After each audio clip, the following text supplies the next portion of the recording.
नमस्कार दोस्तों, आज हम यूपी इलेक्शन में जो 2022 का चुनाव है उसमें विभिन्न पार्टियों की जो है क्या रणनीति रही है उसके लिए एक मैट्रिक्स लेकर के आए हैं। जो फैक्टर है कार्यकर्ता, प्रचार, प्रचारक, संगठन और हवा और लहर, और जो है विभिन्न पार्टियां जैसे कांग्रेस, बीएसपी, समाजवादी, बीजेपी, आम आदमी पार्टी जो है, जिनका इस प्रभाव में पाँचवें छठवें चरण में काफ़ी मेहनत से लड़ने की कोशिश की गई है, हम उनकी प्रिपरेशन के बारे में थोड़ा सा देखेंगे। आज का ये वीडियो जो है ये बताएगा कि किस पार्टी ने किस प्रकार के फैक्टर में इम्प्रूवमेंट किया और किस पार्टी ने किस प्रकार के फैक्टर में जो है लॉसेस प्राप्त किए। आइए अब इन बातों पर हम ध्यान देते हैं। कांग्रेस पार्टी जैसा कि हम जानते हैं 2022 का चुनाव लड़ रही थी, लेकिन अप्रोच उनका 2024 का था। बहुजन समाज पार्टी हमारी अंडरडॉग पार्टी है और ये संगठनात्मक रूप में एक अमूलचूल परिवर्तन संगठन में इन्होंने किया। चुनाव के ठीक पहले समाजवादी पार्टी ने, अखिलेश यादव जी ने अपना रथ चला करके जन समर्थन दिखाने की कोशिश की। बहुजन समाज पार्टी के अलावा बीजेपी ने भी अपने संगठन में थोड़ा बहुत परिवर्तन किया और आम आदमी पार्टी ने एक नई तरह के संगठन को खड़ा करने की कोशिश की और उसमें वो काफ़ी सफल भी रहे। आइए हम देखते हैं कार्यकर्ताओं के नाम पे इंडियन नेशनल कांग्रेस, जो कि चुनाव के जो है पहले काफ़ी मेहनत उन्होंने किया और एक संगठन को नई ऊर्जा देने के लिए प्रियंका गांधी के नेतृत्व में उत्तर प्रदेश के चुनाव को लड़ने का प्रयास किया।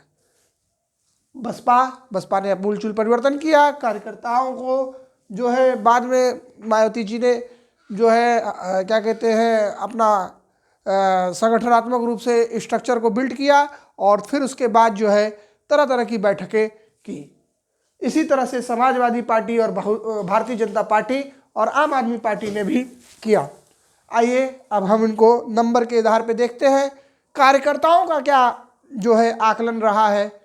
जो इस क्षेत्र में कांग्रेस पार्टी ने अपने कार्यकर्ताओं में जो जोश भरने की कोशिश की, लेकिन उनका कार्यकर्ता जो है वो सोशल मीडिया पे ही एक्टिव रहा, प्रचार प्रसार में एक्टिव रहा, लेकिन कोई खास ज़मीनी स्तर पे उनका प्रभाव नहीं पड़ पाया। बहुजन समाज पार्टी भी कार्यकर्ता के हिसाब से जिस तरह से योगी मोदी का जो दौर आया है और जिस तरह से चुनाव हो रहा है, उस चुनाव में उनके कंपैरिजन में ये कार्यकर्ताओं का जोश थोड़ा कम दिख रहा है, ठंडा टाइप का था। बेसिक इंफ्रास्ट्रक्चर की लड़ाई में वो थोड़ा सा पिछड़ भी रहे थे, लेकिन जनसंपर्क अभियान में वो आगे बढ़ रहे हैं। समाजवादी पार्टी जो सबसे बेहतर तरीके से अपने आप को कार्यकर्ता के रूप में दिखाने में पीछे नहीं रही और उसने ज़बरदस्त इम्प्रूवमेंट किया और उन्नति तरक्की के रास्ते का एक नया रास्ता अपने कार्यकर्ताओं को दिखाया, जो कि 2022 के चुनाव से होकर गुजरता है। इसी तरह बीजेपी के कार्यकर्ताओं में इस बार उतना जोश दिखाई नहीं दिया। आरएसएस में भी 2 धड़े 3 धड़े हो चुके थे और भारतीय जनता पार्टी के कार्यकर्ताओं में वो उतना जोश नहीं था। हाँ, मैं इसे जरूर से कह सकता हूँ कि अफसरशाही से प्रभावित यह चुनाव रहा है और कार्यकर्ता जो है उसको उम्मीद रहती है कि वो विधायक, मंत्री या छोटा मोटा एक नेतृत्व करने के लिए उसको जगह मिलेगा, और यही बीजेपी ने इस 2017 के इलेक्शन जीतने के बाद नहीं किया है, जिसके वजह से कार्यकर्ताओं का मनोबल थोड़ा सा नीचे रहा है। इसके लिए भी हम इनको कुछ अंक दे देते हैं।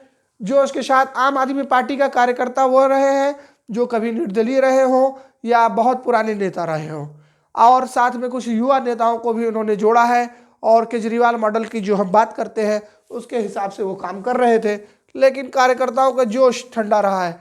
इस आधार पर जो है हमने इनकी कुछ रैंकिंग दी है। इसी तरह प्रचार अभियान में कांग्रेस पार्टी उतनी सक्षम नहीं रही है। बहुजन समाज पार्टी भी उस तरह का प्रचार प्रसार करने में सक्षम नहीं हो पाई और समाजवादी पार्टी भी थोड़ा सा पीछे रही है। और प्रचार से बचने का जिस तरह से टेक्निक खोजा जा रहा था भारतीय जनता पार्टी का, आपको आश्चर्य होगा कि सरकार अपनी उपलब्धियां बताती है, लेकिन भारतीय जनता पार्टी बैकफुट पे जा रही थी और इसी वजह से इसको भी हम कोई खास प्रचार प्रसार में दिलचस्पी नहीं दिखाई दी। आम आदमी पार्टी ने भी काफ़ी कोशिश किया, लेकिन खास उसने अपनी व्यवस्था को मजबूत नहीं किया। प्रचारक के रूप में प्रियंका गांधी को जो है स्टार प्रचारक के रूप में इस्तेमाल किया गया, जिनको 4 अंक दिया जा सकता है।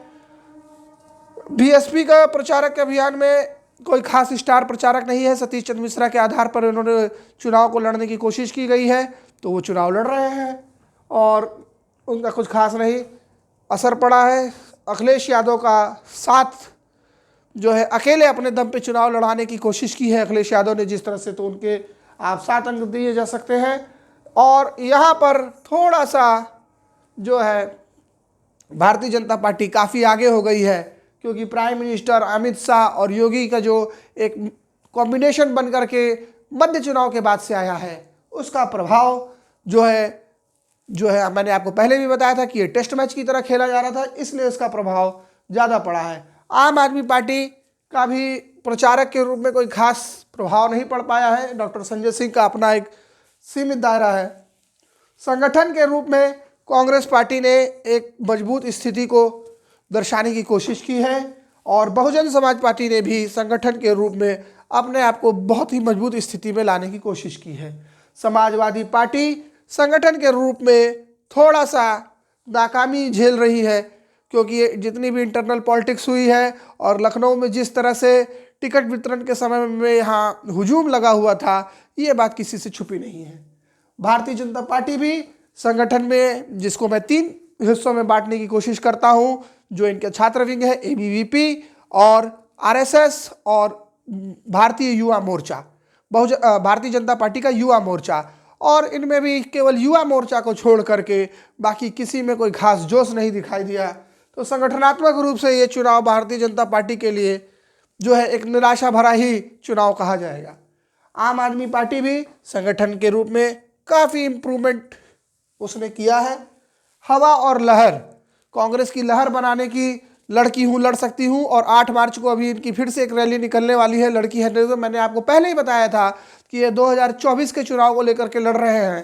तो हवा और लहर में इनकी कोई खास भूमिका नहीं है। बहुजन समाजवादी पार्टी की भी कोई खास भूमिका नहीं है। समाजवादी पार्टी की एक लहर बनती हुई दिख रही है और हवा बनती हुई दिख रही है, तो आप 10 में से 6 अंक दे सकते हैं। और भारतीय जनता पार्टी की कोई खास लहर या सुनामी टाइप की व्यवस्था नहीं है, क्योंकि ये एक अलग तरह का चुनाव हो रहा है। उसमें भी हम बात करेंगे कि चुनाव के और कौन कौन से फैक्टर हैं जो अप्रत्यक्ष रूप से या अपरोक्ष रूप से काम करते हैं। आम आदमी पार्टी का भी वही हाल है। और इस तरह से हम देखते हैं कि जो कार्यकर्ता, प्रचार प्रचारक, संगठन, हवा और लहर, जिसको हम जोड़ते हैं तो कुछ नंबर इनके मिल जाते हैं। 3 2 5 4 9 9 5 14 1 15 अंक। 4 3 7 3 10 10 9 19 19 2 21 8 4 12 12 7 19 19 5 24 24 36 और 5 3 8 8 और 9 16 17 17 3 20 2 22 और 3 2 5 2 7 5 12 1 13। आपको जान करके ये आश्चर्य होगा कि ये जो चुनाव है, इस चुनाव में सभी पार्टियों की हालत खराब ही रही है और एक तरह से लोग इस चुनाव को लड़ना ही नहीं चाहते थे, चाहे वो पक्ष हो चाहे विपक्ष हो। और जहाँ तक मेरा इंटरनल एसेस था कि अगर ये चुनाव 6 महीने और आगे बढ़ जाता तो उस चुनाव का एक लड़ने के लिए लोगों को समय मिलता। कोरोना के पीरियड था, तो इसलिए जो है मतलब चुनाव के हिसाब से ये जो हमारा मैट्रिक्स है वो आपको दिखाता है। जैसे कार्यकर्ताओं का जोश में तो आप समाजवादी पार्टी को एक गुड मार्क्स दे सकते हैं। प्रचार के मोड में गुड आपको बीजेपी मिल जाएगी। बीजेपी का चुनाव काफ़ी अच्छा है। प्रचारक के रूप में भी बीजेपी को आप देख सकते हैं। संगठन के रूप में जो है आप बीएसपी को देख सकते हैं, और हवा और लहर के रूप में जो है आप समाजवादी पार्टी को देख सकते हैं। तो टोटल मिलाकर के ये चुनाव एक नया कॉम्प्लेक्स सिनेरियो लेकर के हमारे पास आता है, और चुनाव को एनालिसिस करने के लिए एक अलग तरीके का अप्रोच है मेरा, और शायद आपको ये अप्रोच अच्छा लगेगा, इसीलिए मैंने इसको अप्रोच को दिखाने की कोशिश की है। और एक बार फिर से हम देखते हैं कि कार्यकर्ता, प्रचार प्रचारक, संगठन और हवा और लहर में किस तरह का कंक्लूजन निकल के आता है। तो हमारी समाजवादी पार्टी और भारतीय जनता पार्टी और बसपा लगभग बराबरी पे लग रही है, और थोड़ा सा एज जो है वो समाजवादी पार्टी को मिलता हुआ दिख रहा है। इसके साथ मैं आज का अपना प्रोग्राम पॉलिटिकल एजेंडा यही समाप्त करता हूँ। धन्यवाद।